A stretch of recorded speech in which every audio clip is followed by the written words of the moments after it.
Hello, everyone, and welcome to another episode of the And She Looked Up podcast. As always, I'm your host, Melissa, and this week I'm here to talk about discounts. So, this can be a very controversial topic in the retail world, particularly in the handmade, artisanal, creative world. But with Black Friday coming up quickly and Cyber Monday to follow and Boxing Day after Christmas, I thought that this was probably a good time to have an episode about discounting and when you should use it and when you shouldn't use it and whether you should use it at all and all the different things that go along with discounting. So that's what we're going to be talking about today. As I think I mentioned, things have been a little bit chaotic here because I have a new studio mate and he's fast asleep right now, which is why I am recording. If you're watching on YouTube, you could have a little peek of him there.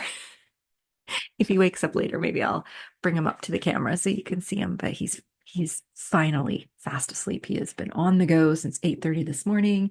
It is now 3 o'clock in the afternoon, and I am worn out.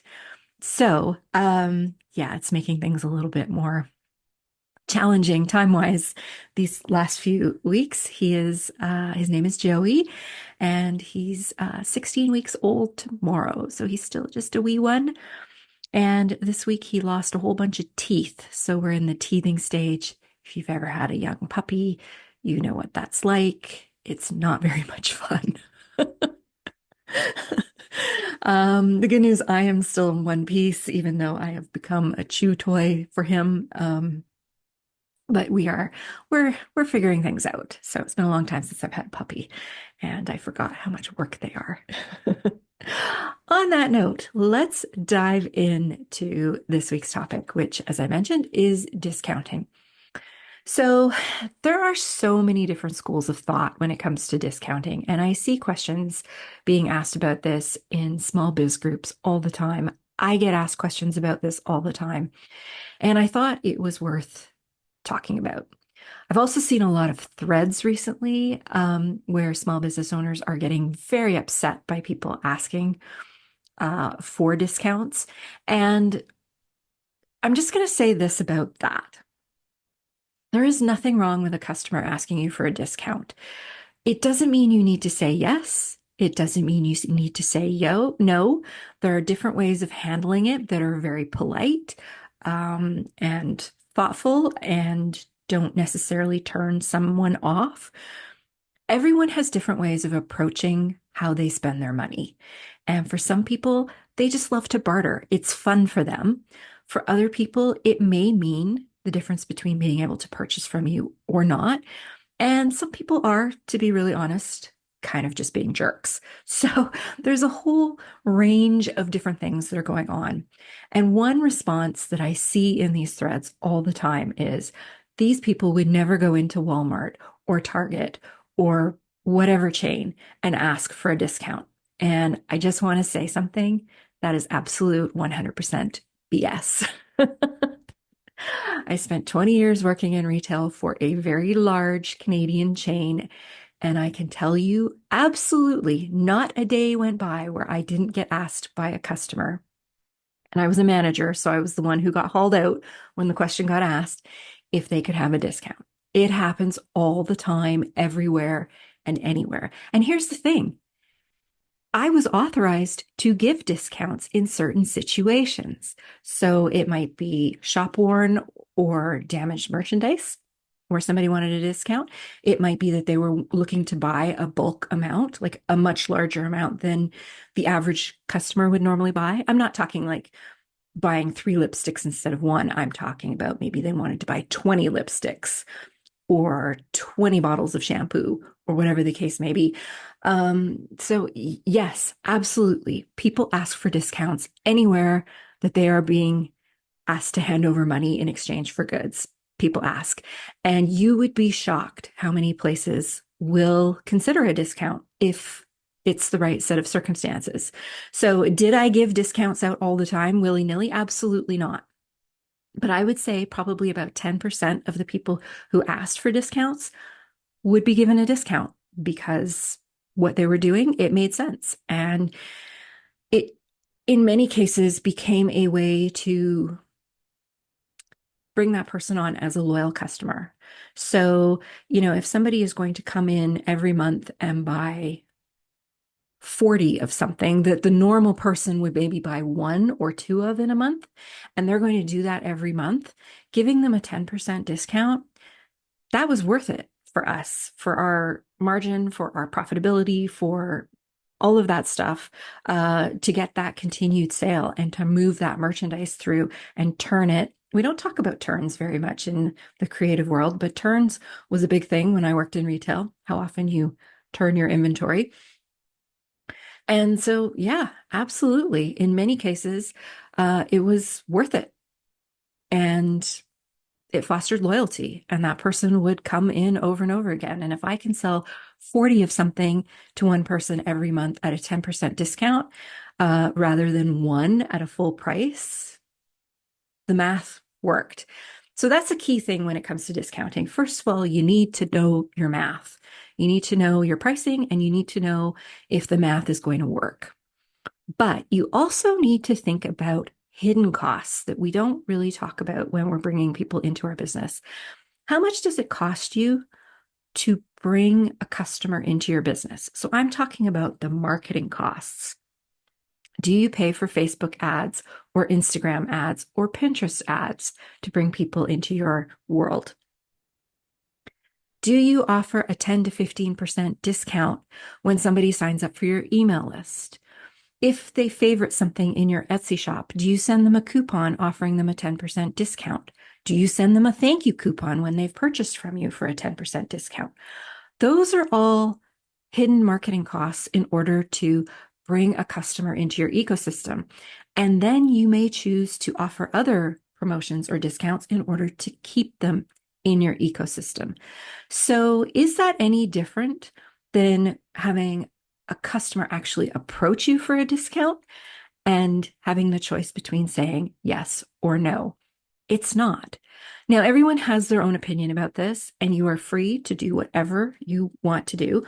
I am not, as a creative and as somebody who makes things by hand, I'm not super crazy about offering discounts. I don't do a lot of promotions within my business.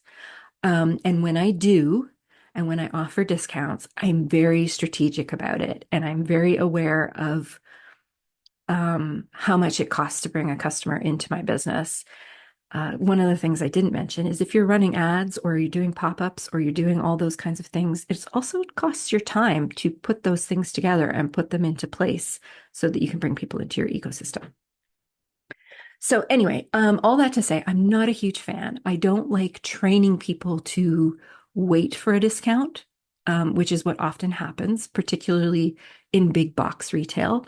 We all know we get the flyers every week for the grocery store and for places like Shoppers and London Drugs and Canadian Tire and all that stuff. And we kind of, if you watch the flyers, you'll notice that they work on a cycle. It's usually anywhere from a 4 to an 8 week cycle. And once you kind of have an idea of where things that you regularly buy hit in those cycles, you can plan your shopping quite economically.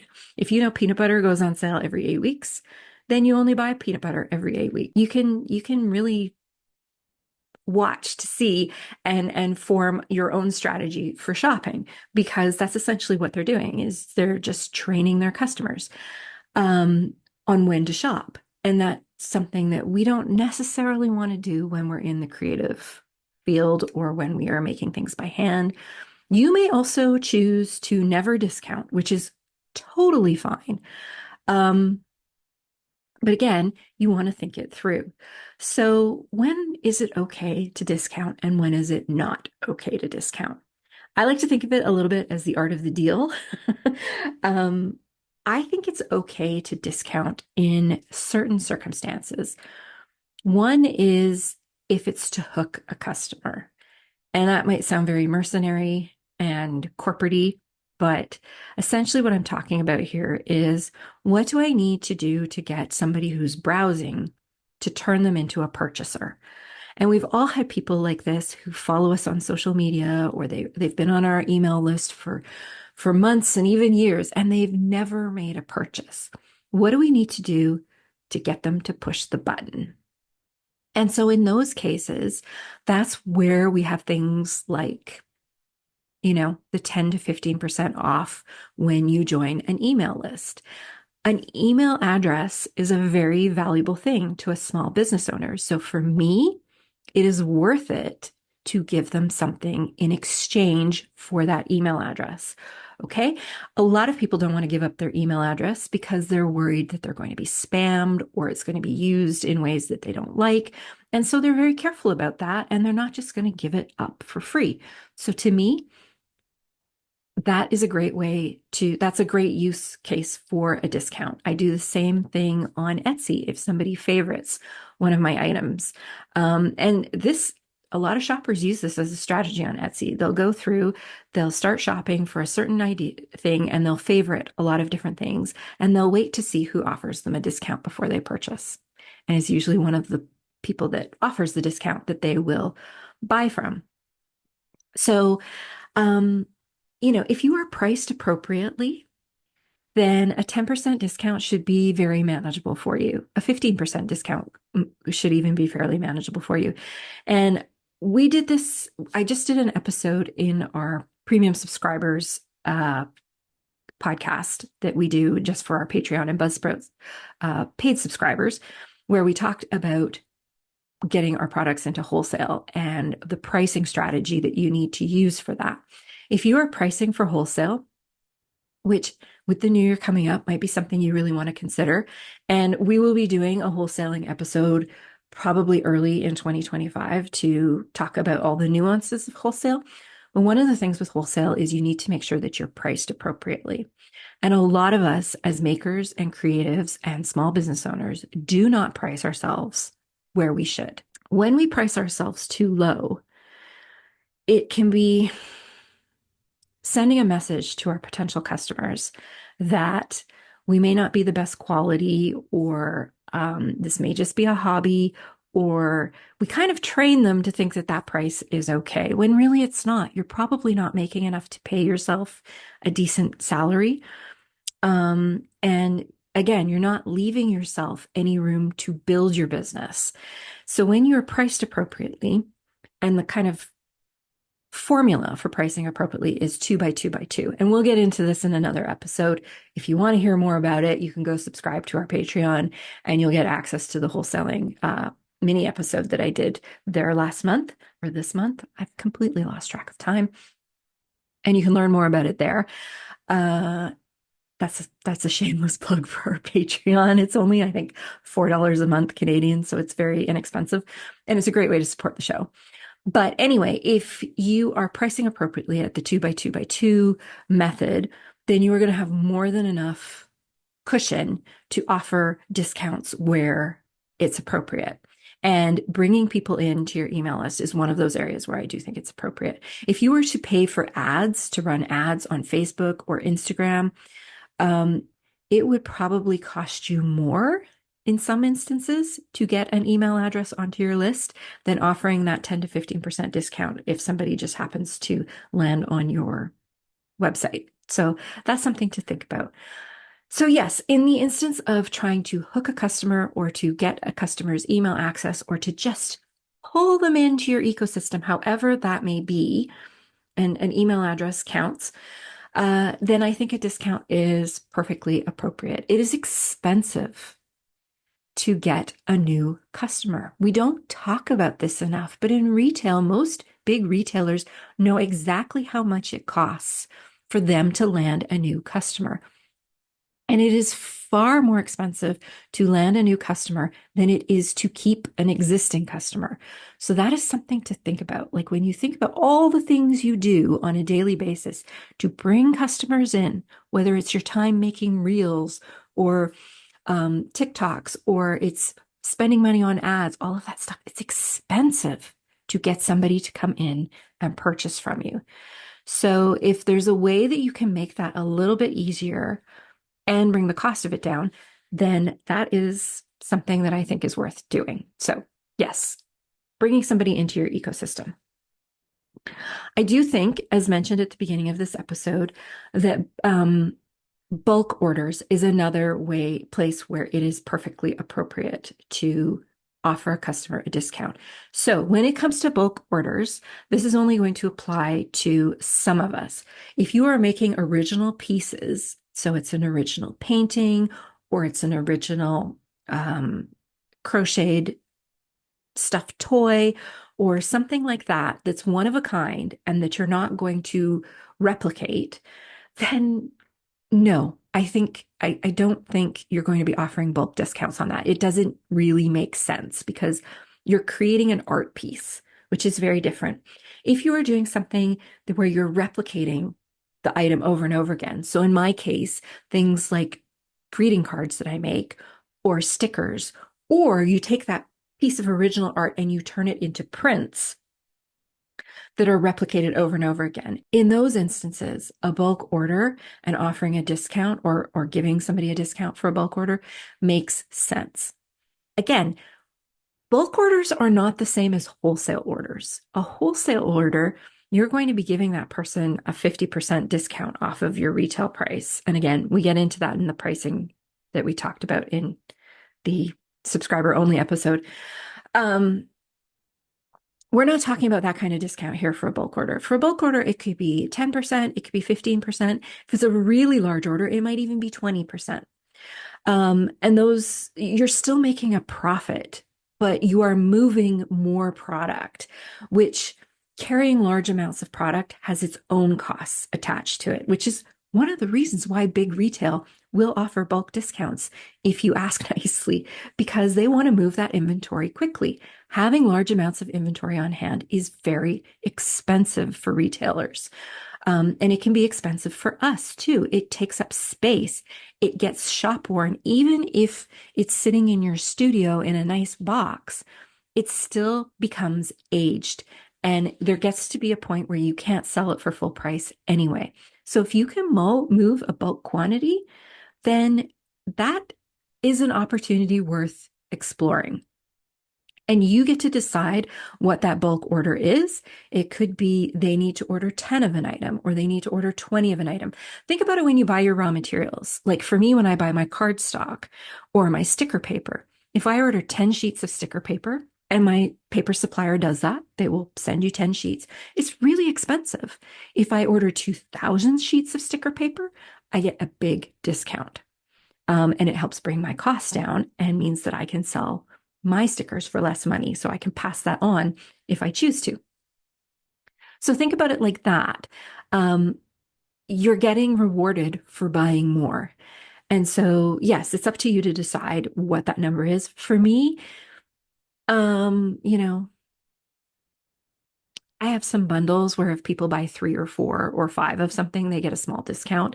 And if somebody were to approach me and want to buy, say, I don't know, say a hotel approached me and wanted to buy 50 of my prints to put in their rooms, I would be more than willing to discuss a discount with them for a bulk purchase. It's not a wholesale purchase. They're not getting it at the wholesale cost.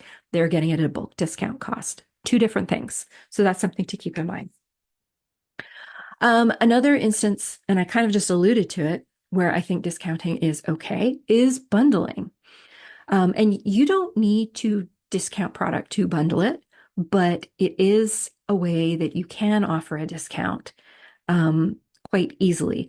And one of the things that I found, I started doing this with my sticker sheets after doing a lot of number crunching, which was not fun for me because I don't like math and I'm not very good at it.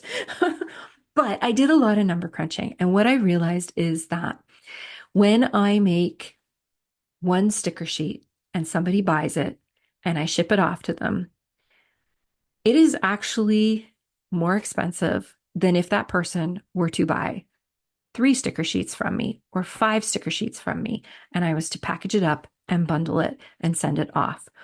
One sticker sheet requires one envelope, one set of packaging, my time to package it all up.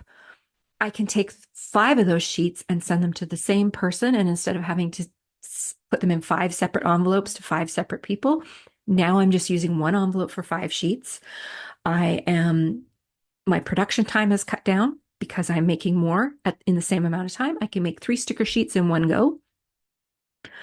And so my costs start to come down. So when I actually looked at it and started doing the calculations, and I went really deep on this, um, to sell 5 sticker sheets to somebody at a considerable discount, my actual profit dollars and profit margin that I'm making are higher than when I sell a single sticker sheet. So even though they're getting a discount, I'm making more money. So it's a really worthwhile exercise, and it's very counterintuitive because we don't necessarily think of it that way. But to go through and actually crunch your numbers and figure out how much does it cost me to make one of these? How much does it cost me to make 5 of them? How much does it cost me to make 10 all in one go? How much does it cost me to package each one? What does it cost if I package 5 of them together? All those types of things, and figure out if bundling is something that you can do where you can offer a discount and still make your profit margin. The other bonus with bundling is you're raising your average order value, which we talked about in an episode earlier this season, and on how that can wind up adding to your bottom line very easily. So I'm a big fan of bundles.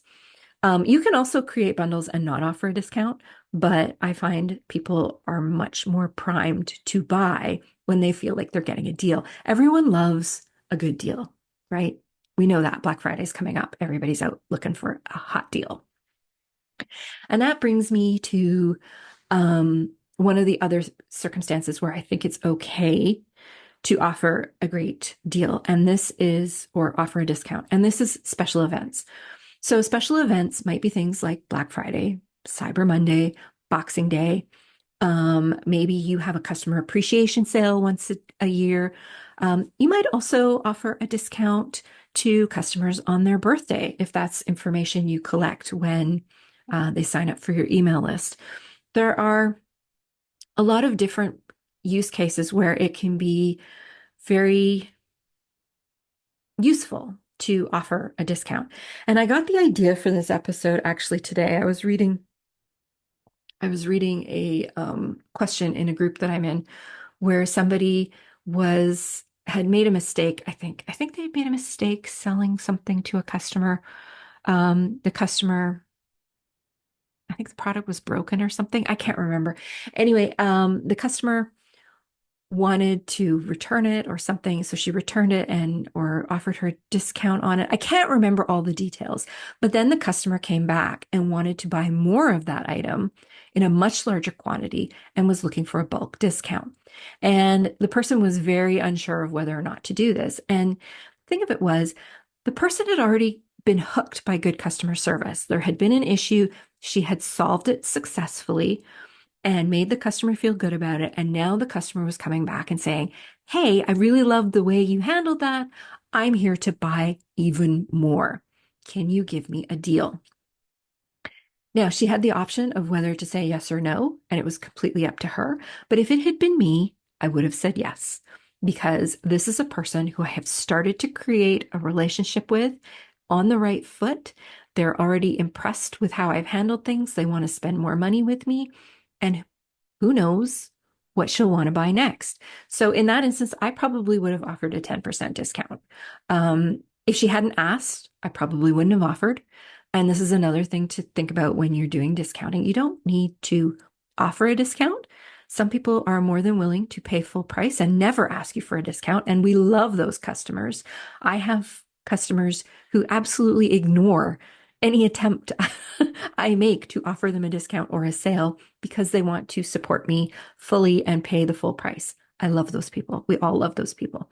But I'm also very happy to reward loyalty and to nurture a relationship in its infancy and make that person feel special and appreciated. And for me, because I do, generally speaking, for most items, price for wholesale, a 10% discount is something that I can handle. Can I do it every single time? Not if they're just buying one or two things. No, I can't. And no, I wouldn't. But can I do it in instances where they're buying a large quantity or where it may be a very special occasion? Yes, I can. There are also non-discount ways you can reward a customer. You can throw some bonus items in.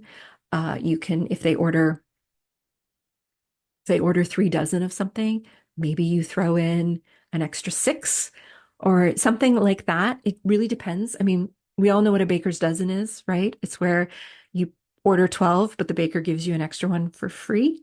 A baker's dozen is 13, not 12. So, and that's where that came from. It was just an opportunity to reward something. Um, when I was a kid, my parents used to take us out into the Fraser Valley to do fresh veggie shopping at one of the farm stands. And every time we would come home, my parents would take all their veggies out of the bags, and there would always be an extra something in there that the owner had tossed in when my parents hadn't noticed as a thank you. So it might have been an extra thing of carrots, or it might have been a couple of extra apples, or, just something to say, hey, thanks. And in a way, that is a discount. You are giving them free product. You're just not calling it a discount, but in a way, it is. So there's lots of different ways to build loyalty. And this is where discounting, if done appropriately, can help with that. Um, there are times where I would not give a discount. If somebody, I think a lot of it depends on how a person asks. There are people who are incredibly rude about how they ask for a cheaper price. And I don't have time for that. If you are going to ask in a way that devalues my work, no, you're not. I'm just not going to give you a discount out of orneriness. It's not going to happen. But if somebody is very polite about it and comes to me and says, I really love this. I would really like to purchase a larger amount. Is there a way that you can give me a better price? Yes, let's have a conversation. But if it's somebody who comes up and says, I want to buy this, can you give me a better price? Like, and it's just one item. No, I'm not going to do it for one item. Um, if they offer to pay cash, I might give them a small discount, a 5% discount if they pay cash. So all of that to say is that discounting has its place. Um, it it's not something to turn your nose up at, and it's generally not something to get angry when people ask if they can have a discount. As I said, depends on how they ask and um, and what the situation is. But it definitely has its place in retail, even for us as makers and creatives.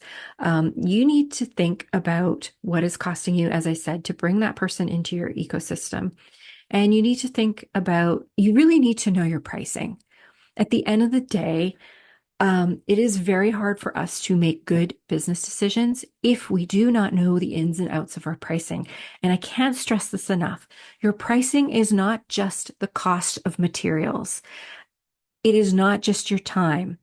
It is so much more than those two things. There is your overhead. There is what it would cost if you were to hire an employee. There's your insurance, which is part of your overhead. There's spoilage when, especially in a handmade business.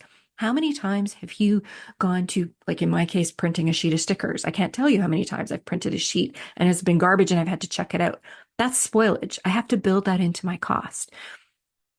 Am I priced for wholesale? In most instances, yes, I am.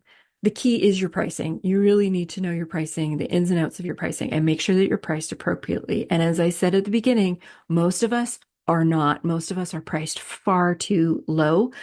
This can be a really easy wormhole to fall into, particularly if you are on Etsy, where so many things are priced for a race to the bottom.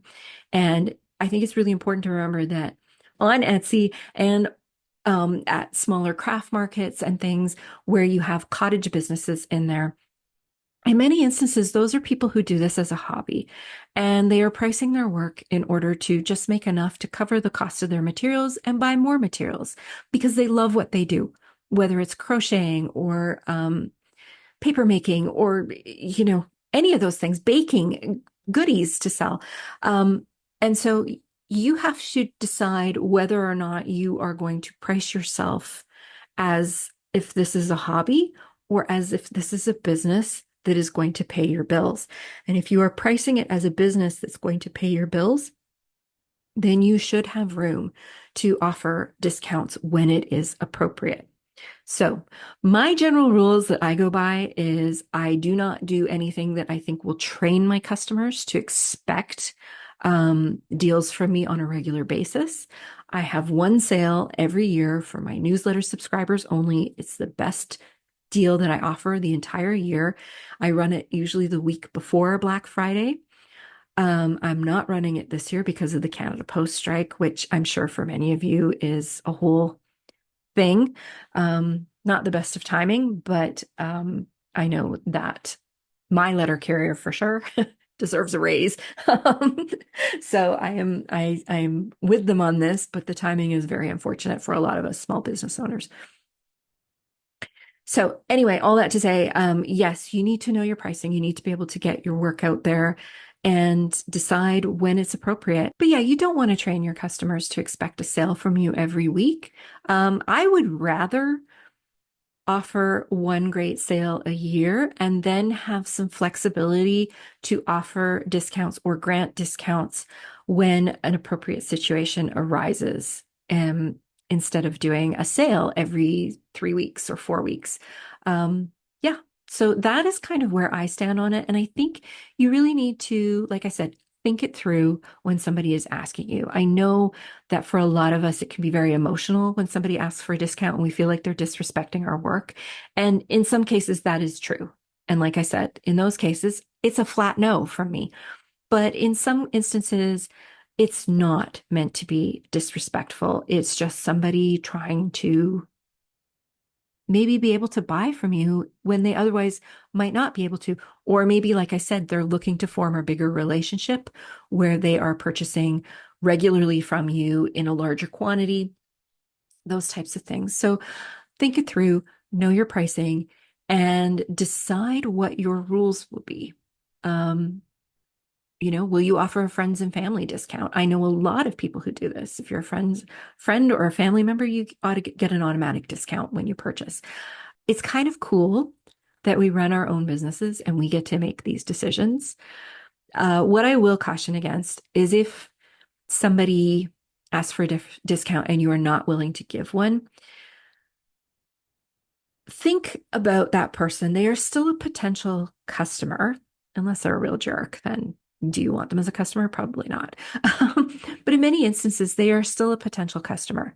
So respond to them in a way that shows that you value them as a potential customer, but that you are not in a position at this time to offer them what they're asking for. And there's so many different ways you can respond to this. It could be something as simple as, I'm really sorry, but at this time of year, that is the best price that we can do.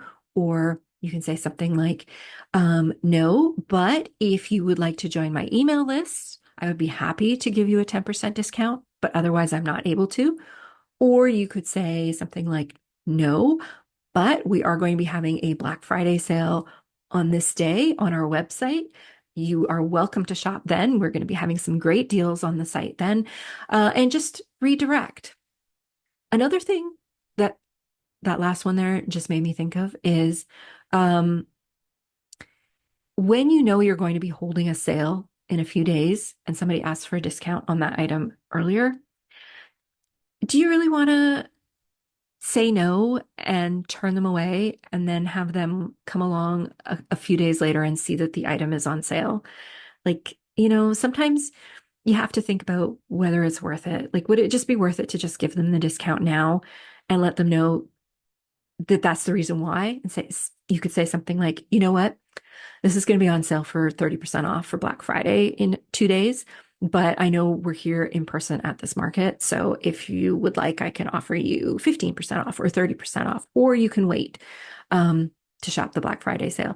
There's different ways you can handle it. And I think that's kind of the key here is you want to make the person feel valued, but still stand your ground. And there's ways that you can do that are polite, and respectful of their situation, and still keep them as somebody who may potentially buy from you. They may even come back at the end of the show or wherever it is that you're talking to them and purchase. Maybe they need to think about it a little bit. Yeah. So anyway, all that to say, with Black Friday coming up, you don't need to participate if you don't want to. If you do want to, go for it. There are other ways you can offer discounts. There are other ways you can give people a deal. There are other ways that you can reward loyalty. And again, It's all up to you. You're the business owner. You get to make the decisions. Um, and that's all I have to say this week. So that's it for this week. I hope those of you who are doing anything for Black Friday, Cyber Monday, or Boxing Day, I hope that you have a successful sale. I know it is really rough out there this year. I've heard so many stories from people who are really struggling and who are just not getting the sales this year that they need. So I hope that maybe a small discount would help you get over that rough hump. Maybe doing a Black Friday sale will help you get there. That's what Black Friday was all about originally. It was called Black Friday because it was the Friday of the year, or it was the day of the year where businesses went from running in the red to running in the black for the year. And that's often how long it would take some businesses to get out of the red. It would take them until the end of November. So if you look at it that way, then maybe the Black Friday is what you need this year. I don't know. Anyway, it is rough out there. I hope you're all having a good, successful holiday season. And that's it for this week. I'll be back in another 2 weeks with another brand new episode, and we'll talk to you all then.